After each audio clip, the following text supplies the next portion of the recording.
For the Moon Lake gathering, I've got one of our speakers is going to be here, Daryl, and he's going to share us just a little bit of what he'll be talking about at the gathering. So with that, Daryl, hit it. Howdy, I'm Daryl Wilson. I'm a native of Vernal, Utah. Been here all my life. You want me to focus on Bigfoot stories, and the reason that I'm going to do that, I had never heard of a Bigfoot story. I'd heard them on TV, maybe the Patterson Gimlin. I think I saw that once or twice, but I didn't believe in Bigfoot. And then I went to Alaska. I went to see my grandkids, my daughter, my wife and I were visiting with them, and we went fishing for salmon on the Andreski River that floats into the Yukon above St. Mary's. And we got tired of fishing because the fish had already gone bad. The skin was coming off some of the salmon. So I was thinking I want to fish for some steelhead. And the kids wanted to go swimming, and they call it swimming. It's a quick dive, and then there's waiting from then on because the water's cold. But they're tough. They're tough kids. And so he and I, my son-in-law and I, went up the river and then floated back down and took a tributary, and I hear him say, "What is that?" And I look up, and I thought it was a brown bear because my eyes are not that good, and we were floating towards it, and it was quite a ways away. He had the binoculars on it. And I said, "That's a big old brown bear." He said, "No, what is that?" And then it stood up and took 2 steps forward. And you know how bears walk? This was humanesque, very humanesque walk. And in my mind, as a non-believer, I thought a bear can't do that. And I said, "That's bigger than that 10-foot brown bear that you and I flew over in your Aranca Champ airplane last week." And again he said, "No, what is that?" And I said, "Give me those binoculars," and he did. And I put the binoculars to my eyes, and just within seconds of that, this rascal, of course he was eating salmon berries and blueberries out on the tundra in Alaska. And it was it was like a giant alfalfa field with the blueberry bushes and tundra bushes were about that tall. So he was way out in the open. He stood up and took 2 steps forward again, and his back was towards us, but I could see part of his face. And I saw a human nose, and I saw incredibly massive, elegant, incredible human fingers. And I was stunned because I became an absolute knower in a matter of 2 or 3 seconds of seeing that. And I said, "That's a Bigfoot." And we're whispering the whole time because we didn't want him to hear us. My son-in-law's a hunter. He's got bear hides on his wall, so that'll give you an idea. But he said, "No, what is it?" He could not wrap his mind around what he had been looking at, though he had been looking at it for at least 10 minutes. And so I handed him back the binoculars and whispered to him, "Look at the fingers, look at the face." And after a long pause, there's this, whoa. Now we're both believers. I didn't register. And when he gave me the binoculars back, I says, "That's either Bigfoot or Andre the Giant dressed in a Bigfoot costume. It can't be anything else, it's too big." And I raised my voice, and the big guy stood up and turned and looked straight at me. I saw gorilla wrinkles right here. I saw a flat forehead with a raised eyebrow ridge with no eyebrows. Hair started right here and went into a sagittal crest and went all the way down to his ankles. No hair on his hands. Hair started right here and went all the way. Incredible experience. I'm telling the long story. I better cut it short. It took me 2 hours I begged him to take me to shore so I could follow it. We watched it go up that hill several hundred yards on 2 legs, and it walked up that hill faster than I could run down. It was about that steep, and we were on the river looking kind of at a distant angle. And I'm not kidding you, that turned my life so upside down from the way I was thinking. And I'll save the rest. I got about 5 or 6 stories at the airport. I was so excited at the St. Mary's Airport. I'll share more of that later up at the powwow. I got to Vernal. I'm a member of the archaeology club. At least I haven't been for a while, but I was then. And we were having our summer party, and I got up and I said, I've seen a Bigfoot. How many of you believe me? About half of them raised their hand. How many of you want to hear the story? I shared the story. And that was my mistake, because I really didn't want to. I just wanted to keep it to myself but I was so excited, I wanted to share it. And once the word got out, that was a new time of my life. When I saw Bigfoot, I was sentenced to die of melanoma cancer. And so I thought, I really don't care what people think. And so I started asking people if they'd seen Bigfoot left and right. And I've got about 500 stories recorded, most of them right here in the Uinta Basin. People that have seen a Bigfoot. Jaw-dropping. You know, I always thought by mouth of 2 or 3 witnesses all things would be established. That's the way it is in court. 500 stories? After about 4 or 5 years of asking Bigfoot stories, I would occasionally hear UFO stories. I'd never seen a UFO. And other stories. These Native American stories that you talked about. So I started gathering UFO stories. And any strange stories that you can imagine. I've got Skinwalker Ranch stories. I have at least 2 people that saw some kind of a strange opening in the sky. I've got stories, you know, you talk about a wormhole, some people call it a portal. One little native gal said she saw shimmering in the sky. It was like a lake was in the sky up above them. So beautiful, and she would move to one side and she could see there was a center hole in there. I've not been the kind of a person that believed in stuff like that, but I have heard so many stories that my whole belief system has changed. Reminds me of a scripture I read once. We fight not against each other, but against kingdoms, powers, and principalities unknown. I don't know if Bigfoot has anything to do with religion. I kind of have a feeling that who created Bigfoot? I know who created me. I know what I believe there. But who created this Bigfoot, and what is he?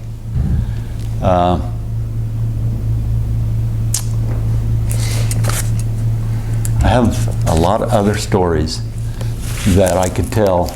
You want to turn that off for a minute? So, have you heard, I mean, you've talked to a lot of people around here. Have anybody talked to you, or have you heard any stories about the Moon Lake Monster? I have heard stories about the Moon Lake Monster. I've researched it a little bit. I've got a story about the Lake Iliamna Monster from somebody that was in Alaska. I've listened to stories about the Bear Lake Monster. If you want a little bit of that, I'm going to invite a friend of mine. He came with me here, and if you'd come right up here and sit with me, and he's told me a story on the way here, and I want him to share that story, but don't give names or anything. And then I'll finish up what I think the Moon Lake monster is. Okay. Okay. I'll go bigfooting sometimes. It's kind of a hobby of mine. So I talked to a few people around Vernal. I was talking to a fellow there at a shop, and he mentioned that they were fishing up at Cottonwood Lake, which is north of Roosevelt and south of La Pointe, somewhere in there. And he fishes there quite a bit. And he was fishing there at there's a creek that runs into Cottonwood Lake, and they were fishing there into the stream. It's kind of a slow-moving stream, and they noticed a large, hairy thing down the middle of the creek, just kind of floating down, at about the size of a pool table, he said. And the hairs were kind of floating up on the surface, and they could see kind of a head and arms going out, kind of moving like this, like it was. So it wasn't dead floating, it was purposely. It was moving, yeah. They could see the arms moving, like it was stabilizing itself, or it was, you know, swimming a little bit, guiding itself down this slow-moving stream, right at the mouth of the, by the lake there. And they were stunned, and they just stared at it, watched it float by. You know, it was probably 15, 20 feet away. The creek's only maybe 25, 30 feet wide, and it was just floating down. And they thought, well, it's not a piece of carpet. It's moving. What the heck is it? And the first thought they had was, it's a skinwalker, whatever that is, you know. And so they mentioned it to me, not thinking it was anything about Bigfoot. And I says, well, that's probably a Bigfoot, because they're known to, they're quite aquatic. They can hold their breaths underwater for minutes and minutes and minutes and not come up for long periods of time. And so there's a lot of stories about Bigfoots holding their breaths for long periods of time. And so I mentioned to him, I thought that was probably a Bigfoot, and that might tie in with some of these sightings up at Moon Lake. So that's my opinion about the monsters at Moon Lake. It's probably a Bigfoot out there in the lake, keeping people away from the shore, or out in the lake, or flipping boats and things like that. So anyway. I've had that opinion myself, and I'll tell you why. I have several stories of people who have seen Bigfoot in the water. Some were hiking up to Kings Peak, and a gal saw one standing out in the lake. The group saw it. Another individual shared a story about somebody in her family that woke up out of a sleep. They were fishing, and there's a Bigfoot across the stream, a local stream here, river, I guess, and he had a fish in his hand, and he was eating this fish, raw fish. It scared this poor person. That individual won't even go back into the mountains fishing. I'd like to visit with her again. We've got other stories. Bigfoot knows how to noodle. If you check on the internet, you'll find noodling Bigfoots in different places. They do know how to noodle. They know how to swim. Got a story in Alaska where, I don't, but it's on the internet. Bigfoot was out on the ice, and a plane drops down, and the Bigfoot and a baby jump into the water, and whether they swam underneath the ice to hide, he made several passes and never did see it again. But so I've got several stories. I've got many stories, somewhere between 30 and 50 stories of Bigfoot throwing things at individuals. Nobody's ever been hit. 500 stories, nobody's ever been hit. Bigfoot, or teasers, they have a language. They clack. I don't know what that means. They have, they'll talk to each other, and a female Bigfoot has a different sound than a woman. I've got a Native American says the female Bigfoot has a different walk than a man. I don't know. I only know of one person that when a rock was thrown that it got close. I have a feeling if somebody gets close to a nest, some people call it nests, where they keep their young, the big male Bigfoot does not like that. They'll chase you away. The female Bigfoot have been known to save individuals. Really? They have a language. Are they human? They don't look human, but they walk like a human. The face looks like a human. Everything else doesn't. Looks more like a gorilla. I watched this guy for 25, 30 minutes, and I've got so many stories. Do you have other questions?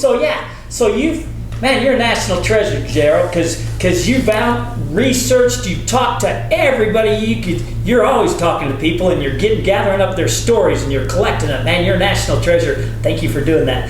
But have you heard any, because we're out in the basin, or Skinwalker Ranch, Blind Frog Ranch, have you heard any UFO stories when you're talking to these people? Hundreds. Really?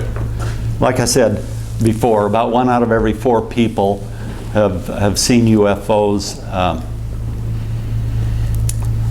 Some people have lost time after they saw a UFO, whether they blacked out or whether they were taken up. I don't want to get into that. And so, I could go deeper into that. And so all this is out here in the Uinta Basin area, where you've heard all these stories, you've interviewed all these people, where all this stuff is happening out here, where we're going to be having a gathering at Moon Lake. I have at least 100 people that have shared stories about orbs. Orbs can be this big around, bigger. What are they? Nobody knows. I've got one story somebody shared with me. They were hunting elk, and they could see somebody looked like with a little dim lantern going around down below. And they thought somebody was, they went down to help them out. And when they got down there, they couldn't see anything. They get their walkie-talkie, call up to Grandpa and say, "Grandpa, we can't see anything." "Why not? I can see you. They're right there above you." Right? So I have a feeling, I have a hunch that some of these ghost stories may have to do with orbs, and I don't understand it. Yeah. But I cannot I've got too many stories. I have too many. A police officer told me a story. They had to leave town in the middle of the night. One of the officers has passed away, but they had to go use the bathroom, so they just went out of town, found a place to park, and got out and started doing their thing. And all of a sudden, there is a bright light surrounds the whole car. I have thought, if I was driving that UFO, I would spotlight them too, just for fun. It would just be a blast. That's what I mentioned to him, and he said they could see the outside edges of the light, like some of the recent lights that we have nowadays. But anyway, other stories, people have had light shine down on them, and some of these things, anything that has to do with the Indians, that's, to me, sacred. That is very sacred to them. Yeah. We may do a little bit of talking about that, but you mentioned water babies. I've got water baby stories. Those are creatures that have been seen in the water on occasion and heard. I've got several stories about water babies, little people. Hey, oh man, little people? They have been seen. You got to talk, because you also they've been seen in the Uinta Basin, but you also got stories of giants. We got to talk. all right, giant bones, but that's another one of those sacred things that the Native Americans honor those graves, and I do too, and so should you. That's words of wisdom, words of advice. I am writing a book. It's not done yet. I've got to do some changes. But it might be called Utah, Uinta, Bigfoot, but I don't know yet. Is it just going to be Bigfoot, or is it going to have everything in it? The first one is mostly about Bigfoot. Cool. After that, who knows? I've got enough material for several books. Nice. Whether I live long enough to share those stories, I don't know. So with that said, Daryl, man, I can't wait to hear all your stories at the gathering. And with that said, that's a wrap.